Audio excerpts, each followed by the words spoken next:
it was destroyed by the intellectuals from the 1930s on, because we were taught about Keynesian interventionism and paper money and economic regulations.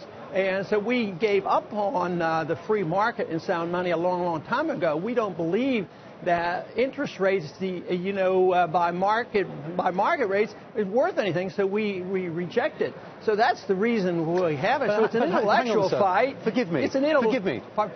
Forgive me. Interest rates this low surely aren't really an impediment to growth. I know it's tough if you're a saver, if you're on a fixed income, but with putting the interest rate issue to one side, why is the economy not making more jobs? What is the why is capital investment so low in this country? Why are CEOs spending $500 billion a year buying back their own stock rather than creating jobs and growth in the economy? The simplest way to explain it is lack of confidence in the whole system. And there's too much malinvestment out there, too much debt. This monetary system encourages debt. Everybody has too much debt. Look at our $17 trillion debt, our foreign debt of near $6 trillion. Cities are bankrupt, counties, pension funds, Social Security, and our medical system is bankrupt, and yet we're adding on. Now, there's more uncertainty with Obamacare.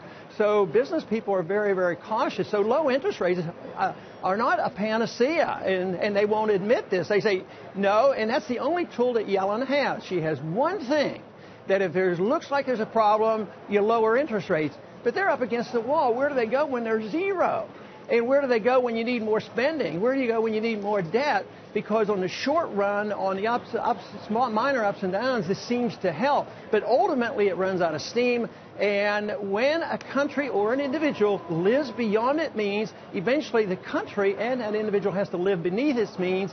And that is the reason the middle class is suffering the consequence. Even though Wall Street keeps doing well, somebody has to pay these bills. And it becomes unemployment, and cost of living goes up for some people, but not for others.